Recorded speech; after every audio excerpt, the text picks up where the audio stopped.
Hi, I'm Jacob Rupp. I am a men's coach. We are rocking day number 3 of the challenge, where I'm going to be putting up stuff that are hopefully relevant, that is hopefully relevant to your life.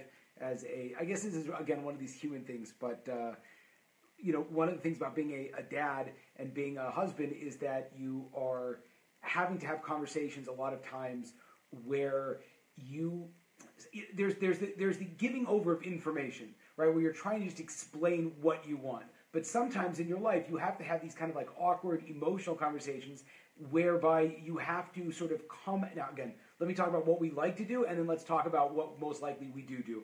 Well, most likely when we have something that we need, and it's awkward. There's again, there's a litany of different things that we would want in our lives. Our spouses maybe could do something different that we want from our kids, that we want from coworkers, employees, and friends. When it comes down to not just I need you to that there should be like a systemic, like a fundamental thing where it's going to be awkward when you're going to have to go out and have this conversation.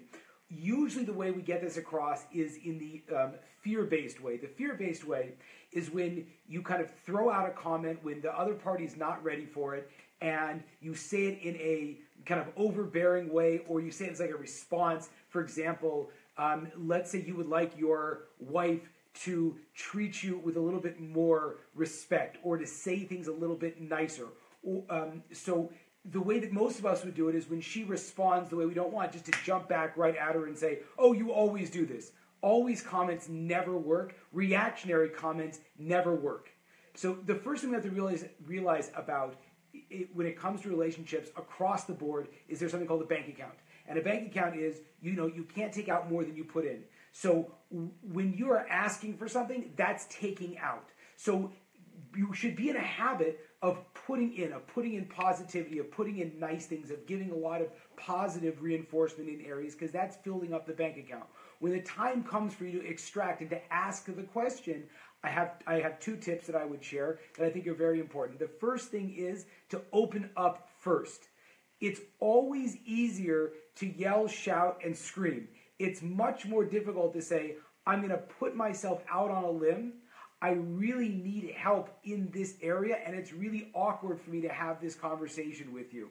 I think specifically this works best with spouses. So again, this is not necessarily a fatherhood talk, this is a spouse talk. And maybe if you have older kids, this will work as well. But when you sit down with your spouse and you say, I'm really kind of awkward about what I'm bringing up, or I feel really uncomfortable, I feel really vulnerable asking for this right now. So the first step is kind of framing it from a position of vulnerability, because your wife loves you and your wife wants the best for you. And so if she appreciates that this process is difficult for her and you're sort of going out on your own to speak to her, then she'd be much more receptive to giving you that ear.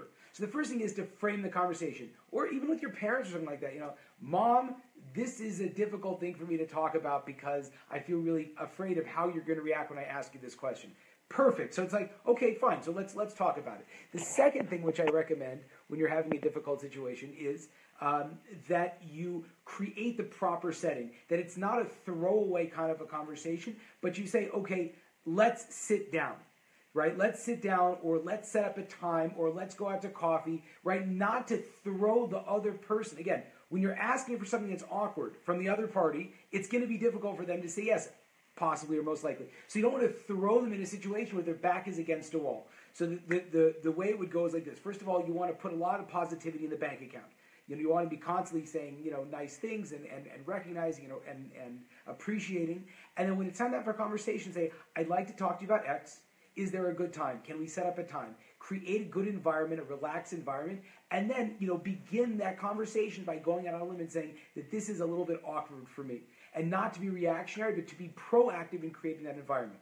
So if you found this valuable, if you have any more specific questions about how you go out and have an awkward conversation, or in a specific, like, what conversation are you talking about, please put it in the comments below. Thank you very much. Have a great day.